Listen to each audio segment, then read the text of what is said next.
तो दोस्तों, Donald Trump ने सोचा था कि भारत पर टैरिफ लगाकर वो हमारी अर्थव्यवस्था को झुका देंगे, लेकिन हुआ इसका उल्टा। टैरिफ का असर भारत पर तो नहीं पड़ा, बल्कि अमेरिका खुद मुश्किल में फंस गया। कैसे? आइए जानते हैं पूरी कहानी। ट्रंप ने भारत से आने वाले स्टील, एल्यूमिनियम और कई प्रोडक्ट्स पर भारी टैरिफ लगा दिए। उनका दावा था अमेरिकी कंपनियां मजबूत होगी और भारत झुक जाएगा। लेकिन मोदी सरकार ने साफ संदेश दिया, भारत किसी दबाव में आने वाला नहीं है। और यहीं से खेल बदल गया। भारत ने क्या किया? सबसे पहले सप्लाई चेन को डाइवर्सिफाई किया, यानी सिर्फ अमेरिका पर निर्भर नहीं रहा। भारत सिर्फ अमेरिका पर ही निर्भर नहीं रहा और रूस, वियतनाम, अफ्रीका और यूरोप जैसे देशों से नया ट्रेड बढ़ा लिया। साथ ही मेक इन इंडिया के जरिए लोकल इंडस्ट्री को टैरिफ से बचाते हुए मजबूत बनाया। इसीलिए दाव उल्टा पड़ गया अमेरिका का। नतीजा यह हुआ कि अमेरिकी टैरिफ का असली असर भारत पर नहीं पड़ा। अब देखिए उल्टा असर। अमेरिकी कंपनियों को भारत में बेचने में दिक्कत आने लगी। कच्चा माल और प्रोडक्ट्स महंगे हो गए। भारत ने भी जवाबी टैरिफ लगाए, जिससे अमेरिकी किसानों और कंपनियों पर दबाव बढ़ा। यानी ट्रंप का दांव खुद अमेरिका की अर्थव्यवस्था पर भारी पड़ा। तो दोस्तों सोचिए, दुनिया का सबसे ताकतवर आदमी भी अपने माथे पर पसीना पोंछने लगे, तो समझ लेना खेल बड़ा है। और यह खेल इस बार अमेरिका या चीन के बीच नहीं, बल्कि भारत और रूस के बीच की साझेदारी से शुरू हुआ है। हाँ, नरेंद्र मोदी और व्लादिमीर पुतिन ने मिलकर ऐसा कदम उठाया है कि ट्रंप की टेंशन बढ़ गई है। सवाल यह है, क्या यह कदम वैश्विक शक्ति संतुलन बदल देगा? और क्या भारत अब सिर्फ बाजार नहीं बल्कि गेम चेंजर बन गया है?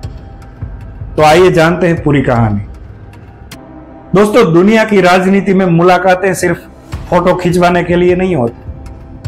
हर हैंडशेक के पीछे एक मैसेज होता है।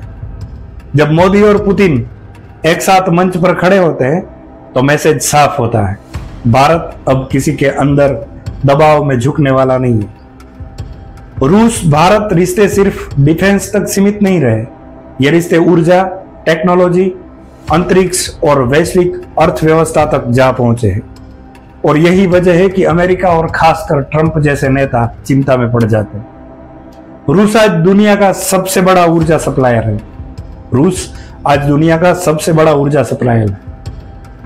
पश्चिमी देशों ने उस पर प्रतिबंध लगाए, लेकिन रूस ने नए दोस्त खोज लिए और भारत उनमें सबसे बड़ा खरीदार बन गया। भारत ने रूसी तेल को बड़े डिस्काउंट पर खरीदा, उसे रिफाइन किया और फिर उसी को यूरोप, एशिया को एक्सपोर्ट किया। यानी भारत ने सिर्फ खरीदने वाला देश नहीं, बल्कि स्मार्ट ट्रेडर बनकर दिखा दिया। अब ट्रंप और अमेरिकी लॉबी को डर है, अगर भारत और रूस मिलकर इस डिस्काउंट प्लस रिफाइनिंग मॉडल को लंबा खींचते हैं तो डॉलर की पकड़ कमजोर होगी और अमेरिकी ऑयल कंपनियों का दबदबा टूटेगा। दोस्तों, असली टेंशन यहीं से शुरू होती है, क्योंकि अमेरिका की ताकत सिर्फ उसकी सेना से नहीं आती है डॉलर से। पूरी दुनिया के व्यापार का 80% डॉलर में होता है। लेकिन भारत, रूस अब रुपये रूबल ट्रेड बढ़ा रहे हैं, यानी डॉलर को बाईपास किया जा रहा है। सोचिए, अगर एशिया और अफ्रीका के और देश इस मॉडल को अपनाने लगे तो डॉलर की एक छत्र बादशाहत खतरे में पड़ जाएगी। यही वजह है कि ट्रंप जैसे नेता बार बार कहते हैं अमेरिका फर्स्ट, लेकिन हकीकत यह है कि भारत रूस की ये चाल सीधा उनके दिल पर वार कर रही है। भारत और रूस की साझेदारी का अगला बड़ा कार्ड है डिफेंस। ब्रह्मोस मिसाइल आज पूरे एशिया में भारत की शान है। रूस की टेक्नोलॉजी और भारत की इंजीनियरिंग का यह संगम ऐसा है कि चीन से लेकर पाकिस्तान तक सबकी नींद उड़ चुकी है। S-400 air defence system America ने धमकी दी थी कि अगर भारत इसे खरीदेगा तो प्रतिबंध लगाएंगे, लेकिन भारत ने झुकने से इनकार कर दिया। यानी मोदी पुतिन की जोड़ी ने यह साफ कर दिया कि भारत अब अपनी सुरक्षा किसी के इशारे पर नहीं छोड़ेगा। यही अमेरिका और ट्रंप की सबसे बड़ी टेंशन है। भारत रूस मिलकर सिर्फ डील नहीं कर रहे, बल्कि एक नई भू राजनीतिक दूरी बना रहे हैं। BRICS SCO नए अंतरराष्ट्रीय मंचों पर रूस की साझेदारी, भारत और रूस की साझेदारी अमेरिका और यूरोप को सीधी चुनौती देते हैं। अगर भारत और रूस मिलकर ग्लोबल साउथ के देशों को एकजुट कर लेते हैं तो अमेरिका का वर्ल्ड पुलिस वाला रोल धीरे धीरे कमजोर पड़ जाएगा। ट्रंप जैसे नेता बार बार चिल्लाते हैं, हमारा पैसा, हमारी सेना दूसरों के लिए क्यों खर्च हो, लेकिन असल वजह है उन्हें डर है कि नई दुनिया का सेंटर अब वॉशिंगटन नहीं बल्कि एशिया की तरफ शिफ्ट हो रहा है। भारत ने दिखा दिया है कि स्मार्ट डिप्लोमेसी क्या होती है। ऊर्जा में सस्ता तेल लेकर एक्सपोर्ट बनाना, डिफेंस में रूस से तकनीक लेकर अपने हथियार बनाना, अर्थव्यवस्था में रुपए रूबल से डॉलर को चुनौती, अंतरिक्ष और टेक में साझेदारी से नई ऊंचाई। यानी मोदी पुतिन की जोड़ी सिर्फ डील नहीं कर रही बल्कि आने वाले 20 साल का रोड मैप लिख रही है। तो दोस्तों, दुनिया का नक्शा बदल रहा है। दुनिया का नक्शा अब बदल रहा है और खेल का मैदान है ध्रुवों की ठंडी धरती से लेकर अरब सागर तक। अलास्का की बर्फीली हवा में भी आज भू राजनीतिक धधक रही है। रूस, अमेरिका, चीन और बीच में हमारा भारत। सवाल सीधा है, क्या टैरिफ की बाजी सच में पलट रही है और भारत पर लगाए गए टैक्स किसी भी दिन गुड बाय बोल सकते हैं? कहानी सुनिए, समझिए और आखिर में बताइए कौन जीत रहा है, कौन सीख रहा है। दोस्तों, जैसे जैसे ऊर्जा की राजनीति तेज हो रही है, तेल सिर्फ ईंधन नहीं एक हथियार बन चुका है। अलास्का अमेरिका का ऊर्जा किला, उधर रूस प्रतिबंधों के बावजूद तेल की नई गलियां बना चुका है। और ये गलियां सिर्फ पाइपलाइन नहीं है, ये रणनीतियों की नसें हैं। इस खेल में टैरिफ यानी आयात निर्यात पर लगने वाले टैक्स सबसे बड़ा कार्ड है।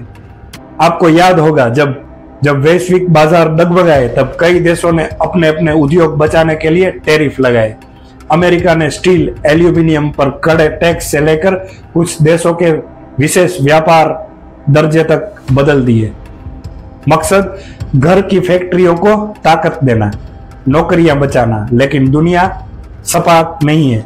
आज लगाओ, कल तुम्हारे कारोबारी दूसरे रास्ते ढूंढ लेते हैं। नतीजा, ट्रेंड रूट्स बदलते हैं। दोस्ती बेर की नई परिभाषा लिखी जाती है। जब हम अलास्का कहते हैं, असल में हम शक्ति संतुलन की बात करते हैं। आर्कटिक से नीचे तेल, गैस के खजाने, नई शिपिंग लाइन और रणनीतिक एयर रूट्स, ये सब अमेरिका को बढ़न देते हैं। दूसरी तरफ रूस आर्कटिक में बर्फ काटती आइस ब्रेकर्स के साथ अपनी मौजूदगी भारी कर चुका है। यानी ऊर्जा अब सिर्फ जमीन के नीचे नहीं, समुद्री रूट्स और ध्रुवीय रणनीति में भी कूटनीति तय कर रही है। प्रतिबंधों के बाद रूस ने किया क्या? नए खरीदार, नए रास्ते, नए बीमा और डिस्काउंट। ध्यान रहे, जब भी बाजार में डिस्काउंट आता है, जो देश स्मार्ट बोइंग करते हैं उनकी मैन्युफैक्चरिंग और मुद्रा स्फीति दोनों को राहत मिलती है। ये वही जगह है जहां भारत ने अपनी आर्थिक समझ दिखाई। दाम स्थिर, सप्लाई और लॉन्ग टर्म डील्स पर फोकस। भारत के लिए सस्ता और स्थिर तेल मतलब ट्रांसपोर्ट, किफायती लॉजिस्टिक्स, सस्ता, फैक्ट्री की लागत नियंत्रित, और यही वो ईंधन है जो मेड इन इंडिया को ग्लोबल बाजार में कॉम्पिटिटिव बनाता है। याद रखिए, जो देश ऊर्जा लागत को मैनेज कर लेता है वो एक्सपोर्ट में दूसरे से एक कदम आगे निकल जाता है। अब बड़ा सवाल, क्या भारत पर लगे किसी भी प्रकार के टैरिफ को वापस हो सकते हैं?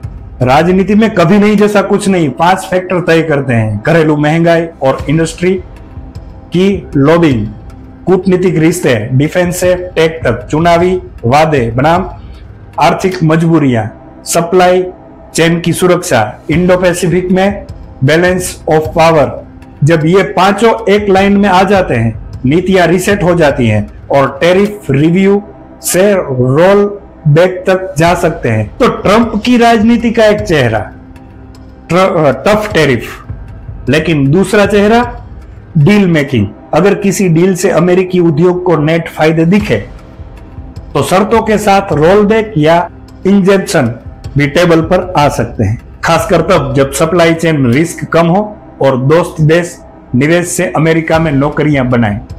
Bharat America tech, defence, semiconductor जैसी साझेदारियां इसी दिशा के संकेत देती हैं। दुनिया में बाजी पलटना अक्सर इसका मतलब है आप कीमतें तय ना सही पर रूट्स और विकल्प तय कर दें। रूस ने वैकल्पिक खरीदारों से यह दिखाया। अमेरिका ने आर्कटिक सेल प्रोडक्शन और रिजर्व मैनेजमेंट से जवाब दिया और भारत ने विविध स्रोत plus smart refining plus export value add से अपने कार्ड खेले। यही त्रिकोण तय कर रहा है कि टैरिफ किसके लिए कारगर है और किसके लिए नहीं। हमारी स्ट्रेटजी क्या हो? ऊर्जा विविधीकरण, एक पर निर्भरता नहीं। मिडल ईस्ट, रूस, अफ्रीका, अमेरिका सबको ऑप्शन बनाए रखना।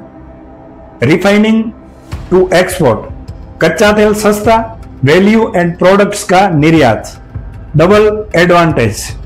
Take plus defence deals, strategic रिश्ते टैरिफ टॉक्स में लेवरेज बनते हैं। एमएसएमई शील्ड, कच्चे माल पर झटके से बचाने के लिए स्मार्ट ड्यूटी, पीएलआई और लॉजिस्टिक सपोर्ट। रुपए में trade, digital settlement, exchange risk घटेगा, सौदे तेज होंगे। आपके लिए क्या बदलेगा? आपके लिए क्या बदलेगा जब आप ईंधन स्थिर रहे, ट्रांसपोर्ट कॉस्ट नहीं उछलती, सब्जी से लेकर मोबाइल तक कीमतों पर दबाव कम रहता है, फैक्ट्रियों की लागत संभलती तो नौकरी और वेतन संभावनाएं बढ़ती हैं। ये कोई दूर की कौड़ी नहीं है, ये वही माइक्रो इफेक्ट है जो रोजमर्रा की जिंदगी तय करता है। दोस्तों, दुनिया का नक्शा किसी एक भाषण से नहीं बदलता, यह बदलता है आपकी मेहनत, हमारी नीति और देश की एकजुटता से। जब भारत समझदारी से खरीदता है, साहस से निवेश करता है और आत्मविश्वास से निर्यात करता है, तभी दुनिया हमें सिर्फ मार्केट नहीं, मेकर्स ऑफ द फ्यूचर मानती है। अगर आपको यह स्टाइल में गहरे लेकिन साफ एनालिसिस पसंद है तो वीडियो को लाइक कीजिए, अपने ग्रुप में शेयर कीजिए और कमेंट में बताइए आपके हिसाब से टैरिफ की बाजी कौन पलटेगा। मिलते हैं अगले नए एपिसोड में, जहां हम दुनिया की राजनीति को आपके घर की अर्थव्यवस्था से जोड़कर समझें। तो दोस्तों, दुनिया बदल रही है और इस बदलाव में भारत सिर्फ देखने वाला देश नहीं, निर्माण करने वाला देश। मोदी पुतिन की जोड़ी ने दुनिया को मैसेज दे दिया है कि भारत अब किसी के कहने पर नहीं चलेगा, बल्कि अपने दम पर, अपनी शर्तों पर अपने भविष्य का रास्ता बनाएगा। और यही है असली वजह क्यों ट्रंप और अमेरिका जैसे देश आज टेंशन में है। भारत आज खड़ा है उस मोड़ पर जहां से हमारी हर चाल, हर निर्णय आने वाले 100 साल की दिशा तय करेगा। तो दोस्तों, सिर ऊंचा रखिए, सीना चौड़ा रखिए, क्योंकि आने वाला वक्त भारत का है। आने वाला वक्त भारत का है। तो जय हिंद, जय भारत, वंदे मातरम।